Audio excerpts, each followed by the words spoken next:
Hello विद्यार्थियों, आपके अपने YouTube channel Ranjit Kumar chemistry classes में इस वीडियो में एक नए टॉपिक के साथ आपका स्वागत है। जैसे कि हम लोग विद्युत रसायन के बारे में यानी विद्युत रसायन लेसन के बारे में विस्तृत रूप से अध्ययन करते आ रहे हैं। इसके पहले वाले वीडियो में हम विद्युत रसायन से संबंधित विद्युत रासायनिक सेल के बारे में विस्तृत वर्णन किए थे। तो हम कुछ ऐसे चीज़ों के बारे में आज हम देखेंगे। मैं आपके बारे में थोड़ा सा बता दूं। उसके बाद जैसे मैं इसके पहला वाला वीडियो अपलोड कर रहा था तो मैंने देखा कि आज काफ़ी बच्चों का कमेंट आया कि सर सब कुछ अच्छा चल रहा है, बहुत ही अच्छा हम लोग समझ रहे हैं, नोट भी कर रहे हैं, लेकिन इसमें हम लोग को इलेक्ट्रोड विभव का निर्धारण और सेल का निरूपण थोड़ा सा बता दें तो बहुत बेहतर होगा।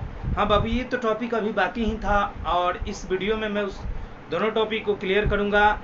इलेक्ट्रोड विभव का निर्धारण हम कैसे करेंगे और उसके बाद सेल का निरूपण कैसे किया जाता है। तो इस टॉपिक को हम लोग इस वीडियो में अच्छी तरीके से क्लियरफाई करेंगे ताकि आप आसानी से जान पाएँ इलेक्ट्रोड विभव के चिन्ह को कैसे हम लोग इंडिकेट करेंगे, साथ ही साथ सेल का निरूपण भी कैसे करेंगे।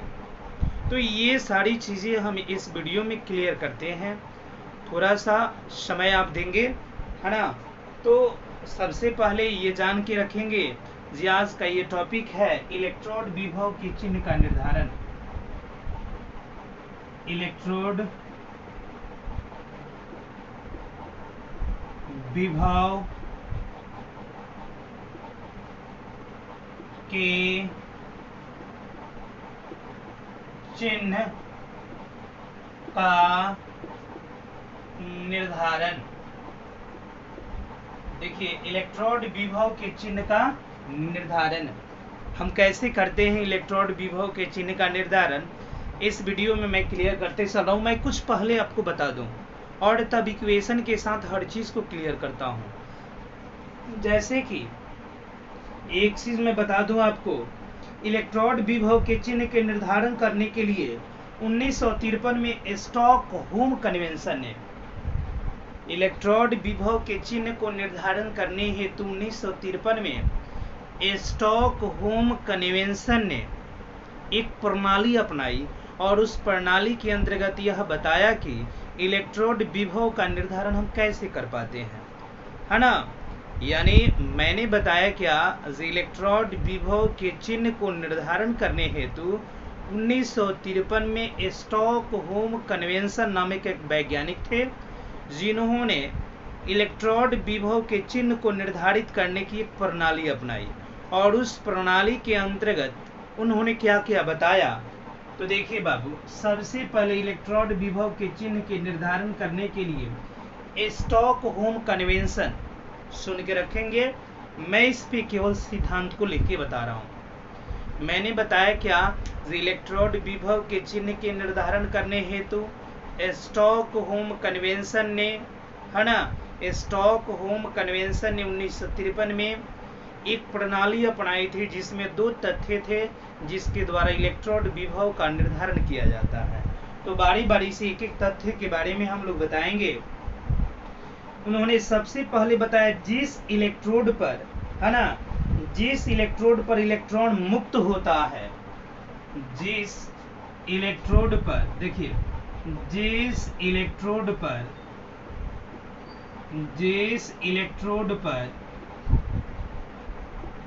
इलेक्ट्रॉन मुक्त होता है, इलेक्ट्रॉन मुक्त होता है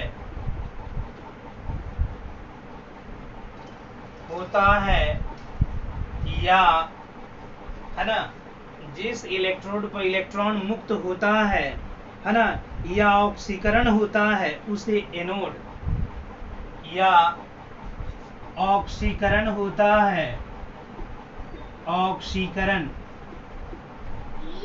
ऑक्सीकरण होता है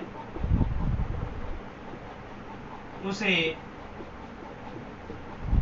एनोड या ऋणोद कहते हैं, है ना। यानी जिस इलेक्ट्रोड पर इलेक्ट्रॉन मुक्त होता है या उस पे जिसका ऑक्सीकरण होता है उसे एनोड या एनोड कहते हैं, है ना। इसे सेल अभिक्रिया में बाईं ओर लिखा जाता है और इस इलेक्ट्रोड को यानी इसे सेल अभिक्रिया में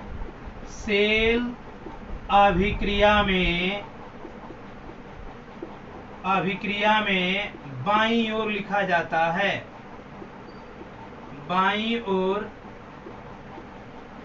लिखा जाता है ना। तो इस तरीके से हम लोग यहाँ पे क्लियर कर लिए जिस इलेक्ट्रोड पर, क्योंकि किसी भी विद्युत रासायनिक सेल या गैल्वेनिक सेल में दो इलेक्ट्रोड होते हैं जिसमें फर्स्ट इलेक्ट्रोड एनोड और दूसरा कैथोड होता है। तो जिस इलेक्ट्रोड पर इलेक्ट्रॉन मुक्त होता है या जिस पर उसका ऑक्सीकरण होता है उसे एनोड या ऋणोद भी कहते हैं, है ना। और इसे जब भी सेल अभिक्रिया में हमें लिखना हो तो हमेशा बाईं ओर लिखते हैं। अब देखिए बाबू, तो जब बाईं ओर लिखा जाता है, इसको मैं लिख करके बताऊंगा भी। दूसरा, अब यहाँ पे बताया जाता है दूसरे में जिस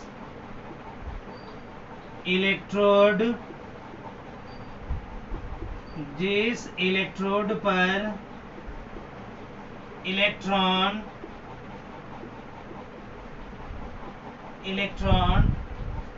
प्राप्त होता है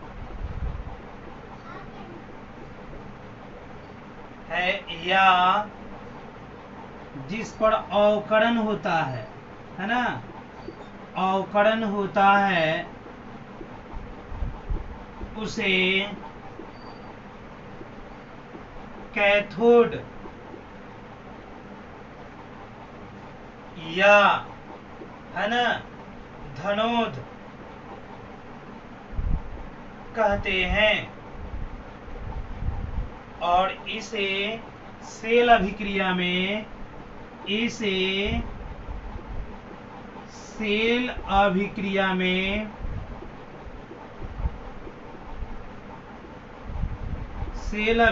में दाईं ओर लिखते हैं।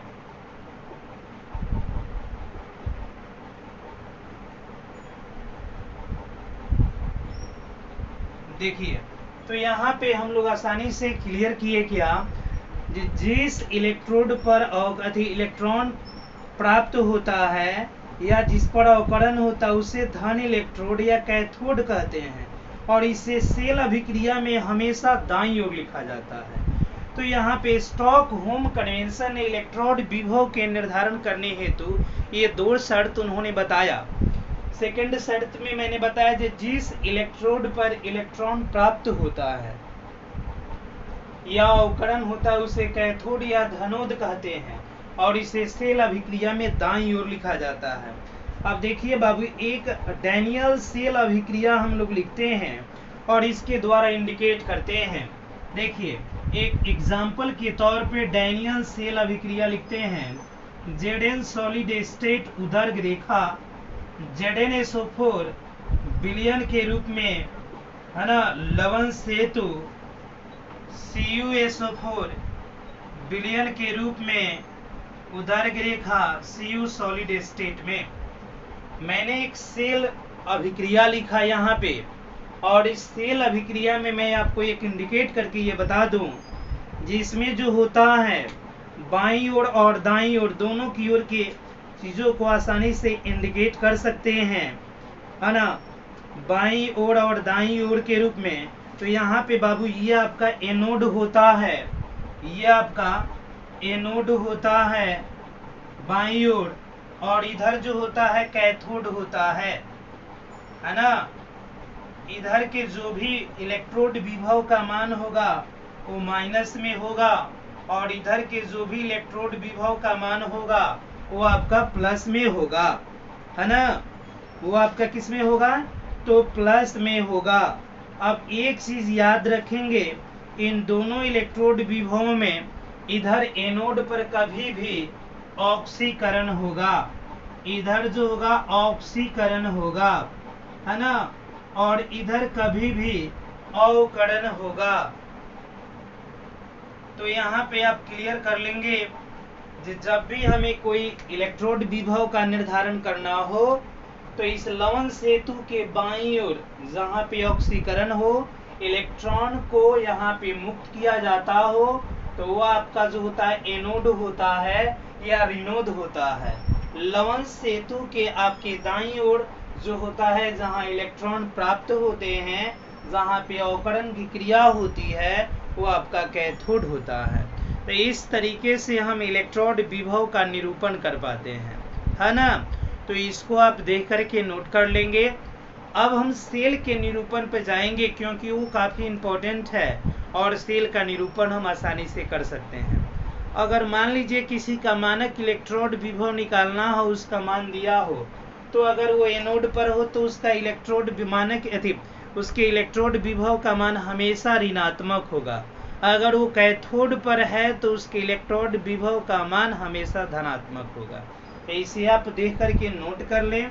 अब आते हैं हम लोग सेल इक्वेशन सेल के निरूपण पर। जो सेल का निरूपण कैसे किया जाता है ना, सेल का निरूपण कैसे किया जाता है, इसके बारे में हम आज डिटेल्स करते हैं। ये सेल का निरूपण हम कैसे कर पाएंगे, है ना। तो सेल के निरूपण करने के लिए क्या क्या प्रक्रिया अपनाते हैं हम लोग, इसके बारे में हम लोग, है ना, क्लियर करेंगे। जो सेल का निरूपण कैसे कर पाते हैं हम, है ना। तो सेल के निरूपण के बारे में देखेंगे। तो इसको आप अगर देख लिए हो तो इसको हम मिटा दे रहे हैं अब।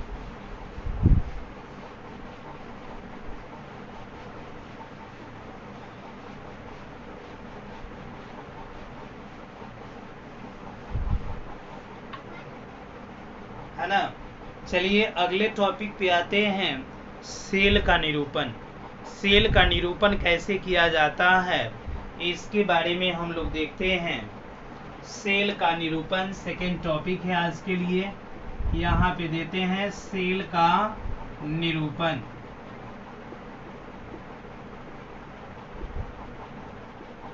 है ना। तो सेल के निरूपण में देखिए यहाँ पे हम लोग क्लियर करेंगे जो सेल का निरूपण कैसे किया जाता है।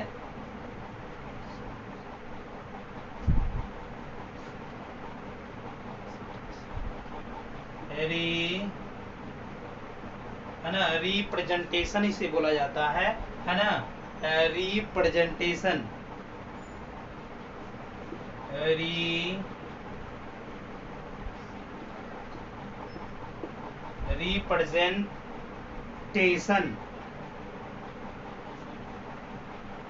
रिप्रेजेंटेशन ऑफ सेल, जिसे हम बोलते हैं सेल का निरूपण। तो देखिए बाबू, सेल के निरूपण करने के लिए विभिन्न प्रकार की प्रक्रिया को अपनाते हैं, तब जाकर के हम गैल्वेनी सेल या डैनियल सेल या विद्युत रासायनिक सेल का निरूपण कर पाते हैं, है ना। तो इसके निरूपण करने के लिए क्या क्या हम प्रक्रिया अपनाते हैं, इसके बारे में देखेंगे हम लोग। अब देखिए, सबसे पहले होता है बाबू, जो सेल में एनोड को बाईं ओर और कैथोड को दाईं ओर लिखते हैं। सेल में देखिए सबसे पहला करते हैं, सेल में एनोड को बाईं ओर, सेल में एनोड को क्या करते हैं, देखिए यहाँ पे लिख देते हैं सेल में एनोड को बाईं ओर, एनोड को बाईं ओर, है ना, बाईं ओर, तथा कैथोड को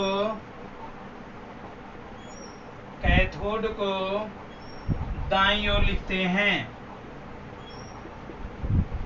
एनोड को, सेल में एनोड को बाईं ओर तथा कैथोड को दाईं ओर लिखते हैं, है ना। इस तरह लिखने से होता क्या है बाबू, जब भी हम लोग सेल में एनोड को बाईं ओर और कैथोड को दाईं ओर लिखते हैं तो सेल का विद्युतवाहक बल हमेशा धनात्मक होता है। तो ऐसी स्थिति में सेल का EMF जो होगा हमेशा के हमेशा धनात्मक होता है। ये पहला कारण होता है। दूसरा आप देखिए लिखने के तरीके में, दूसरे रूप में कहते हैं सेल में, है ना, सेल में एनोड और कैथोड के पृथक्करण को दिखाने के लिए, है ना, सेल में एनोड एवं कैथोड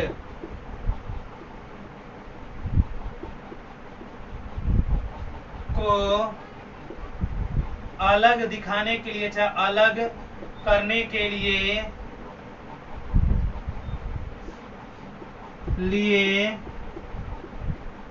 दो उदर्ग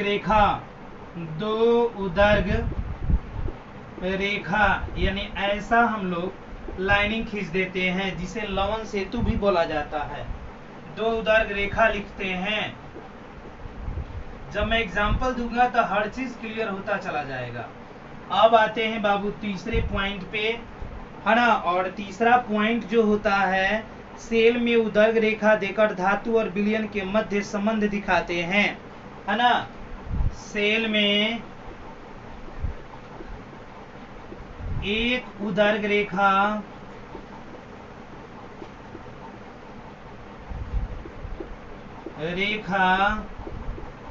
देकर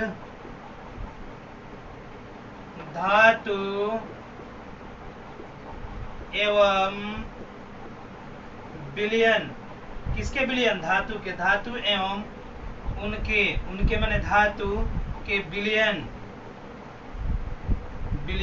में संबंध दिखाते हैं, में संबंध दिखाते हैं। ये कैसे इनमें संबंध है? यानी धातु हो और धातु का विलयन हो तो उनके मध्य एक उदर्ग रेखा देकर हम इंडिकेट कर देते हैं ये धातु का विलयन है और यह धातु है, इनके मध्य एक उदर्ग रेखा खींचते हैं। तो ये तीसरा हुआ। और देखिए इसके बाद चौथा होता है सेल में, है ना, चौथा होता है अगर सेल में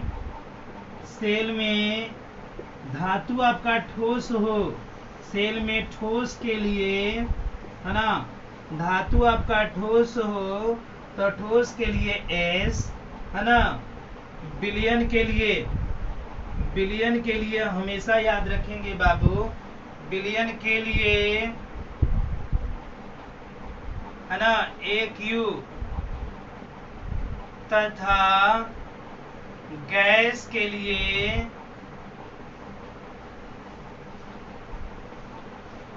G का उपयोग करते हैं,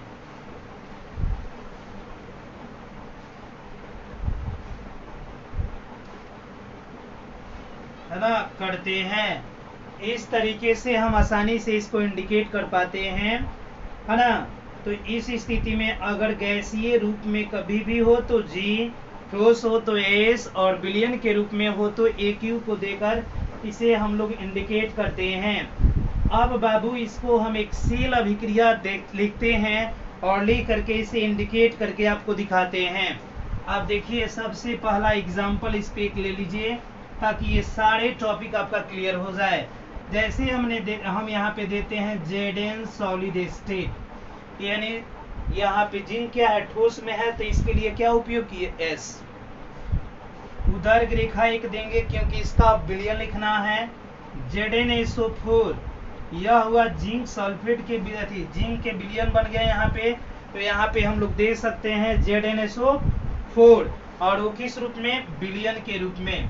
तो देखिए धातु और उसके विलयन के मध्य संबंध को दिखाने के लिए हमने एक उदर्ग रेखा खींचा और उसके बाद हम यहाँ पे देते हैं दो उदर्ग रेखा जिसे लवन सेतु कहते हैं और फिर लिखते हैं विलयन CuSO4 विलयन के रूप में और इसे संबंध दिखाने के लिए एक उदर्ग रेखा खींच देते हैं Cu सॉलिड स्टेट में। तो यहाँ पे होता है क्या, हमेशा याद रखेंगे लवन सेतु के यहाँ पे बाईं ओर जो हुआ आपका क्या है, एनोड है, और दाईं ओर जो हुआ ये आपका क्या है, कैथोड है।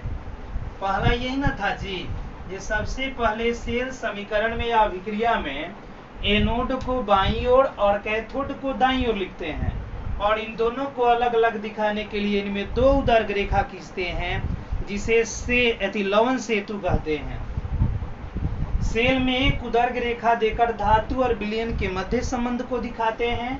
अगर इसमें ठोस में हो धातु तो उसके लिए S, है ना, विलयन के रूप में हो तो AQ और गैस के रूप में हो तो G का उपयोग करते हैं। तो इस तरीके से आपने देखा इलेक्ट्रोड विभव का निर्धारण और सेल के समीकरण का निरूपण, रिप्रेजेंटेशन ऑफ सेल देखा आपने, है ना। इस वीडियो में आपको मैंने नियम बताया। अब इसके बाद अगले वीडियो में हम लोग मिल रहे हैं, जिसमें आपको हम बताएंगे सेल अभिक्रिया को कैसे लिखा जाता है ना।